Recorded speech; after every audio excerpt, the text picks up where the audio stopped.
present to the court regarding the sentence? I do, but I want the family to do it because I'm a lawyer that gets paid to talk, and so I'd love for the family to. That's perfect.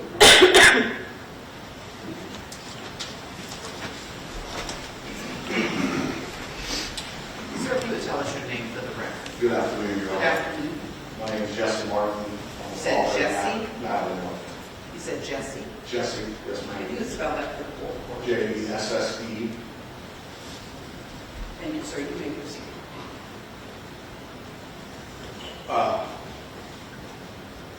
June 7th, 2023. You know, we get a call, but we don't know where Nat is at. Nobody knows what's happened to her. We can't get a hold of her. We can't get a hold of any of her friends. So we do what any parent would do. We jump in the car and head to South Carolina. Exit 25, Your Honor, is just a small right veer off Interstate 77. And, you know, we're rolling down through there, trying to, hear from anybody, nobody's calling, nobody's saying anything. And then right there at exit 25 is where Conway, South Carolina, comes up on Natalie's mother's phone. So immediately, I'm feeling a little bit of relief, like, did she get arrested? Did they find her? Is she okay? Well, at exit 25, Your Honor, that's where we pull over alongside the interstate there. And that's where the gentleman, I don't recall his title, but he was with the Horry County Coroner's Office. He made us aware that he had Natalie, and, she was gone for manual strangulation. So, that's what we did in the car, and we land on the side of the road. We flop around. We realize we're not going to see our little girl again.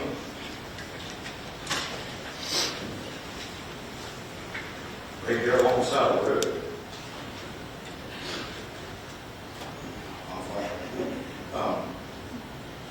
That's that. Then we go home, a week or two later.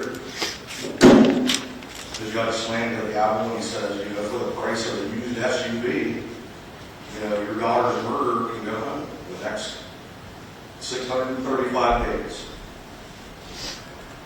635 days, he's been living his life, running around, whatever he wants to do. I'm not here to argue about policies and procedures and all proceedings in the state of South Carolina. I know that I'm in over my head over that.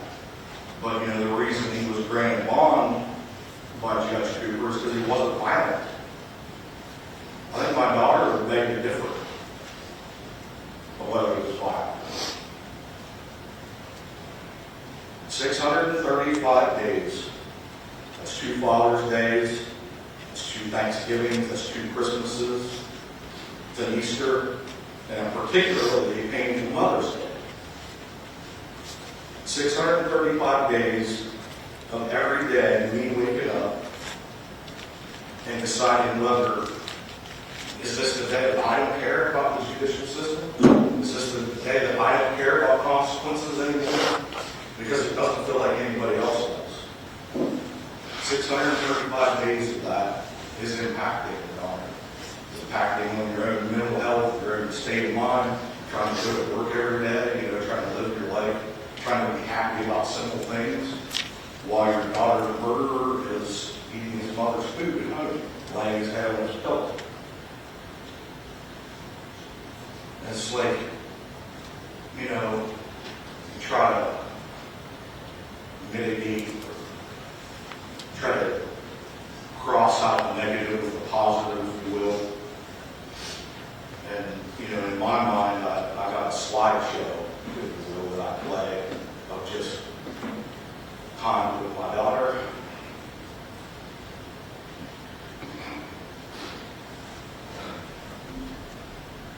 Thoughts, positive moments with my daughter.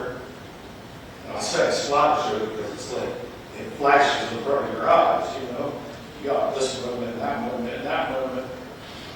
And no matter what,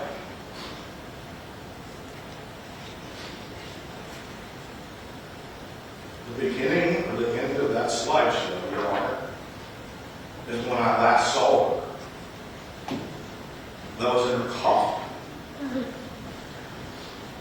She looked beautiful as always, but she looked sad, and her lips were a little bit blue. And the reason that she was sad looking and her lips were blue, because she was dead. Because Blake Linkous wrapped his greasy, cowardly hands around her neck and he strangled the life out of her. And then somebody, after that, at the state of South Carolina said, let's let this guy go home. Again, for the price of a used SUV. Let's let him go home. We'll wait 635 days. Thank goodness we're here today. And maybe then we'll give him a punishment. And I guess, Your Honor, to take it back to exit 25, why that plays such a significant role in my life, everybody here is going to drive back past exit 25. I drive by exit 25 for my work 3 or 4 times a month. And I can't, up until this day, all I can say is when I drive by exit 25 and I recall me and her mother laying in the gravel in the ditch, bawling our eyes out, asking God why. All I can say is the guy that done is still running around. That's all I've been able to say to myself up until today. So I'm asking you, I'm 44 years old, Your Honor. Am I going to drive by exit 25 when I retire? Is that going to be my retirement present to, know that Blake Linkous has a release date coming? Is it, am I going to drive by when I'm gray and bent and old? Am I going to drive by exit 25 and know that there's actually a date that I might be alive? And correlate that all together, if that makes sense what I'm saying, you know? Yes, sir. I think what's happened is happened. There's nothing that you're going to do or say here today that's going to make me feel any better. You're going to let me smell his hair burn? That's what I want. That's what will make me happy. But we're not here about making me happy.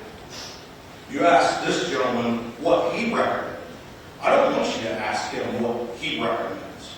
I want you owe the people of South Carolina, you owe the citizens and taxpayers of Horry County, you owe them, the knowledge to know that the judicial system has their back. Because right now, from where I'm standing, it hasn't felt that way.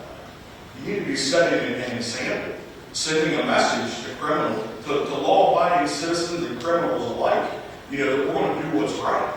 In 635 days of my daughter's murderer out running around in Ohio, I don't know what people of Horry County think, but that doesn't matter. That doesn't add up, Your Honor. So I'm asking you, to 40 years, 35 years, none of that means anything to me. I want you to sentence somebody that wraps their hands around an innocent woman's neck and strangles them to death. I want you to sentence them how you see it for you. That's all I have. Thank you, sir. Very close to closure just for a second.